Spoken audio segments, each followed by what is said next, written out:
Okay, this is a super quick one.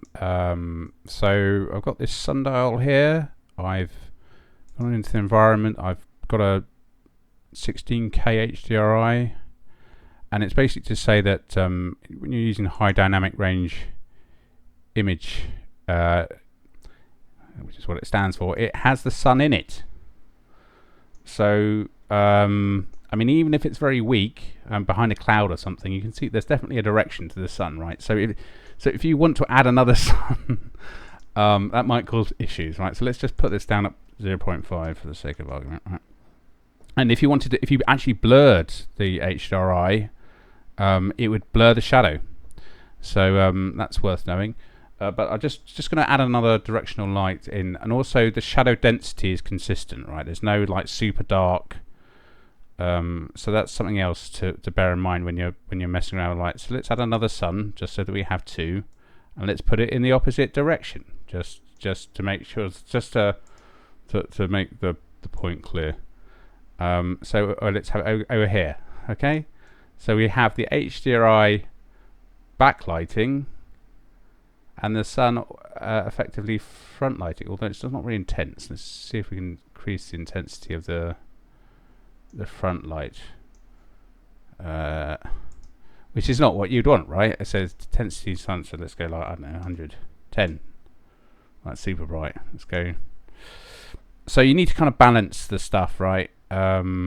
Is what well, you need to have, if you're using an HDRI and you want to have a bit of, to add a bit of fill light or something, right? Perhaps, like a flash or something.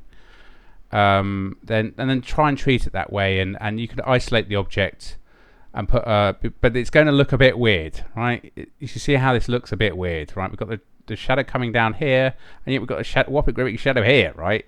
So my thing is, if you got the sun, if you want to do a fill light, put a little point light or something is what I recommend.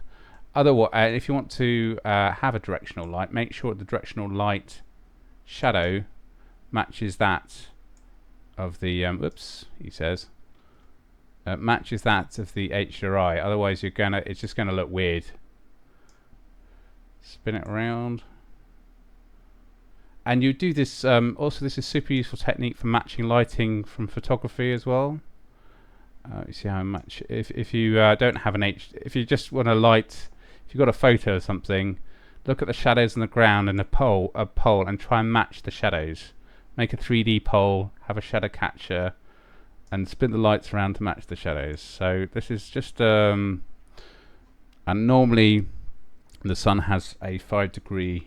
This is getting super, but I just the details are important, because it's amazing how the eye picks it up. And we've got loads of bounce light here, so we don't really need a fill light now, because obviously it's a white ground and all the rest of it. So that's it really, just a super quick one. I just thought it's worth. Sometimes it's not on me. As I say, you don't need actually the light at all. You can switch the light off and blur the background image, and then have a 3D, have a sphere with the same with a sharp image that's not using for emission, that's hidden from the rays, and then in the background on the world have a blurred image, and that would blur the shadow there. But I can't.